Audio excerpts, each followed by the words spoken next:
उद्देश्य था संपूर्ण मानवता को जात पात, ऊंच नीच, गरीबी और अंधविश्वास के घने अंधकार से मुक्त कर देना। इस महान उद्देश्य की पूर्ति हेतु ही इस नन्हे बालक का अवतरण हुआ था।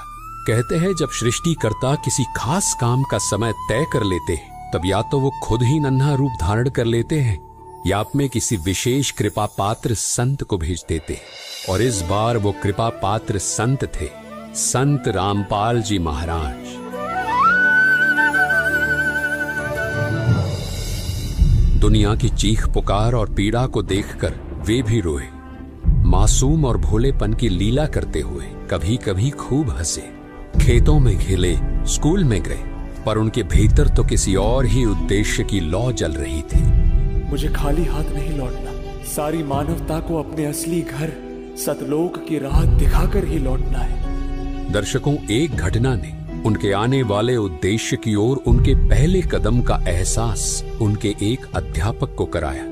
ये घटना उस समय की है जब संत रामपाल जी महाराज अपनी प्राथमिक शिक्षा पूर्ण कर रहे थे। जब कक्षा में अध्यापक बच्चों को पढ़ा रहे थे तब एक बच्चे के माता पिता कक्षा में आते हैं और कहते हैं, मास्टर जी, हमारे बच्चों को इन नीच जाति वाले बच्चों से अलग बिठाया करें। इन छोटी जात वाले बच्चों के साथ हमारे बच्चे भला क्या ही शिक्षा प्राप्त करेंगे। ये सब सुनकर अध्यापक मौन हो गए। उनके पास कोई शब्द नहीं थे।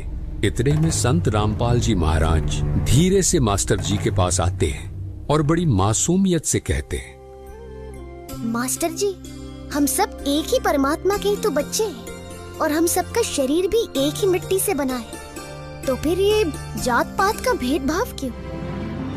7-8 बरस के बच्चे के मुंह से निकली इतनी बड़ी बात सुनकर कक्षा में सन्नाटा छा गया।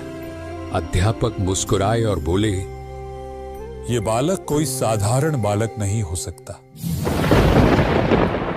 दर्शकों, जैसे जैसे समय आगे बढ़ रहा था, संत रामपाल जी महाराज भी सामाजिक ताने बाने को गहराई से परख रहे थे। संत रामपाल जी महाराज ने देखा कोई घर अनाज से लबालब है